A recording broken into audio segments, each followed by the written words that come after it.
Hi everyone. அஸ்ஸலாமு அலைக்கும். எல்லோரும் எப்படி இருக்கீங்க? எப்படி போயிட்டுருக்கு உங்களுக்கு நோன்பு எல்லாமே? இங்கே மலேசியாவில் வந்துட்டு நாளைக்கு பெருநாள்னு அறிவிப்பு பண்ணிட்டாங்க. ஸோ நம்ம இந்த மாதத்தோட ரமலான் மாதத்தோட கடைசி கடை வந்துட்டு இதுதான். ஓகே, சூப்பராக வந்துட்டு எல்லாமே நடந்து முடிஞ்சுது. நானும் நிறைய குக் பண்ணலைங்க. ஏன்னா போன வருஷத்தோட இந்த வருஷம் வந்து ரொம்ப டிஃப்ரெண்ட்டாக இருந்துச்சு. போன வருஷம் மாதிரிலாம் இல்லை. ஏன் குக் பண்ணிவிட்டு நம்ம வந்துட்டு இது பண்ணுறது அப்படின்னு நான் குக்லாம் வந்துட்டு பண்ணல. கொஞ்சமாக தான் இறக்கியிருந்தேன். அப்புறம் பார்த்தீங்கன்னா வீட்டில் சொல்லிகிட்டு இருந்தாங்க, நாளைக்கு ராயாவுக்கு வந்து ரம்ஜானுக்கு குக்கிங் பண்ணுறதுக்கு கொஞ்சம் க்ரோசரிலாம் வாங்கணுன்னு.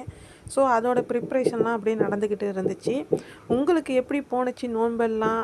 அப்புறம் நீங்கள் இருக்கிற ஊரில் வந்துட்டு என்றைக்கு பெருநாள்ன்ட்டு நீங்கள் எனக்கு கமெண்ட் பாக்ஸில் வந்து கமெண்ட் பண்ணுங்கள். நிறைய கூட்டமாக இருந்துச்சு. ஏன்னா நிறைய பேர் வந்துட்டு லாஸ்ட் மினிட்டில் பர்ச்சேஸ் பண்ணுறவங்களாம் இருப்பாங்க. இன்னொன்று, நம்ம ஷாப்பிங் பண்ண ஸ்டார்ட் பண்ணோம்னாலே முடியவே முடியாதுங்க.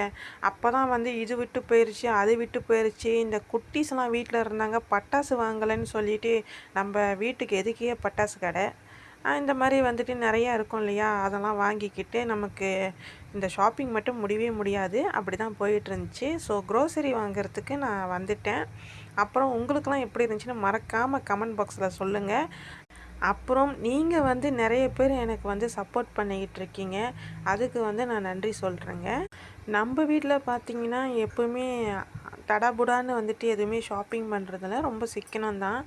ஏன்னா வந்து இந்த எக்கானமிஸ் இந்த மாதிரிலாம் பொருளாதாரம்லாம் போயிட்டுருக்கு இல்லையா, அதனால் நிறைய வந்துட்டு பர்ச்சேஸ் பண்ணுறதில்ல. எது தேவையோ சிக்கனமாக இருந்துக்கிறது. ரம்ஜான் அன்னைக்கு காலையில் டிஃபன் வந்துட்டு இட்லி போட்டுறான்னு பிளானிங்கு. லஞ்சுக்கு வந்துட்டு நெய் சோறு. அவ்வளோதாங்க. என் சேனலை பிடிச்சிருந்தா சப்ஸ்கிரைப் பண்ணிக்கோங்க.